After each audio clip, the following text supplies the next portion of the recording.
asalaamaaleykum wa rahmatullahi taala wa barakaatu sama sëriñ yi mag yi ziar nañ de ngeen baal ñu de lii sax ñuy def bëgguñu ko waaye daal àdduna daa am foon bu fa tolloo il faut ñuy laayante biir il faut ñuy xamalante il faut ñuy delloowante sunu borom ndax ñun ñii ñëpp Sénégal daanaka képp koo fi jël ku bëgg yàlla la ku bëgg yonente la donte bëri nañ nag tooñ kuñ koy tooñ. Alors damaa gis benn question actualité te ma gis ne lii nii ñàkk comprendre diine la wala ñàkk xam la diine dafa bëri ay tolluwaay. maa gis temps yi ñu jël benn waay joo xamante ne moo ngi dëkk Ngaabu juste nag pour xëgg ok leen xamal ne bokk ma ci fi mu bokk sax ëpp na day mel dañ leen daw muy pour wax nit ñi comprendre ndax léegi loolu fa ñu jàpp ne défendre la mais dëgg la ñuy défendre mooy dafa juum nañ koy nangul njuumteem daal. mais nag fi ñu ko bëgg a teg naan nit ku jaamukatu yàlla woon xoolal lii mu def ni mu doyee waar ak bëgg cee wax yoo xamante ne vraiment teguwul te du xam-xam li koy wan ma indi leen xissa benn waaju tuddoon an-Nu'aymaan ibnu Amr baax mu ngeen kii ma leen tuddal turam ab saaba la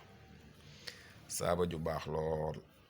daan jaamu yàlla lool te jaamu yàlla yi gën a mag bokk na ci ba ku ko def sa yaram araam na safara def na ko fekkee na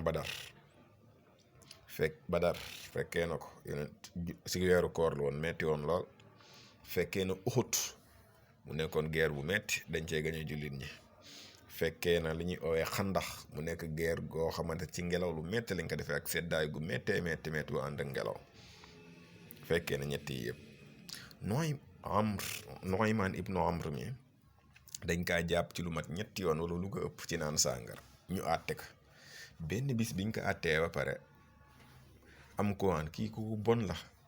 ci misaal yàlla na ko yàlla rëbb kii moo bon bi mu defee lool ba pare buñ mënee gën a fiir wax jooju sax mooy ci waxu àdduna rek kon kii li mu daan woote sëriñ kilifa yëpp gëmu ko kii li mu daan woote guerre ak yëpp gëmu ko bi yonent bi déggee wax jooju yonent bi mooy jël défense am leen déedéet bu leen wax lii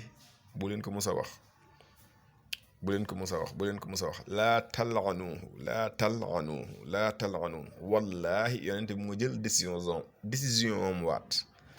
te yonent bi du waat ci ay caaxaan mu ne fa wallahi maa alimtu illa annahu yuhibbu allaha wa rasulahu. ci gàttal li ma bëgg a wax mooy kii nii ci njub lañ ko xam ci jël ñoo xamante ne seen àdduna yàqu woon nañ jàppoon nañ ne yàlla amatul ci ñoom soxla ndax seeni bëri baakaar mu fexe bañ duggaat société bi fexe bay jaamuwaat yàlla kon kii liñ ko xamal nekk lu dul bëgg yàlla ak bëgg yonentaam loolu lañ ko xamal ak bëgg seexul xadim pour juste wax le nekku dama koy défendre parce que duma murit ci gàttal mais nekk wax ji bu xaw a diis man ci man bu ma nee duma murit mais pour leeral nit ñu bëri nañuy maandu képp ku def fët nañ ko ñaanal yàlla génnee ko ci fëtam boobu kii def na fët te peut-être yàllaa ko gënoon a bëgg a yëkkati ci ay darajaam képp ku liir ku ñuy owee Fudaylu ibnu Iyaad Fudaylu ibnu sax am na lu mu xaw a nduróog moom mais ku liir xikama Taaiya dem na ci benn boo xamante ne moom na xam message bi moo ko moom yàlla na ci jot min alaamati i'timaadi ala al amal nuqsaanu rajaa hindal wujudi zalal la def ba léegi pertul fa mu toll woon ci diggante ak yàlla na continuer di woowaat nit ñi di leen jubal di leen tegaat ci yoon bu mu mus a découragé lii nag pour ñeneen ñi xamaat beneen amaat culture ci islam ne islam dafa yaatu def benn fët taxul nga génn ci def benn fët taxul sa daraja wàcc rubba maasiyatin awrasat zullan wankisaara xayrun min taatin awrasat izzan wastikbaara bàkkaar di nga ko def bàkkaar boobu yëkkati la ba ci kaw a kaw nga jege yàlla di nga def jaamu yàlla boobu wàccee la ba nga nekkaat ku nekk ci suuf loolu nag kuñ ko wax di nga xaw a am problème ci ko ñu amul culture liñ ci jublu mooy ni dina def bàkkaar te bàkkaar boobu mu gën a indil mu gën a tiit pour gën a jaamuwaat yàlla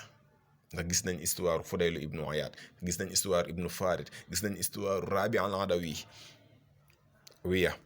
mais nag nit dina def nu mu tudd sax tiyaaba indi la ci lu bon ndax da nga ko doon def ngir ngistar da nga ko doon def ngir nit ñi xam ne da nga doon jaamu yàlla wa sallallahu ala sayidina muhammad tibbil xulubi wa dawaiha allahumma salli ala sayidina muhammad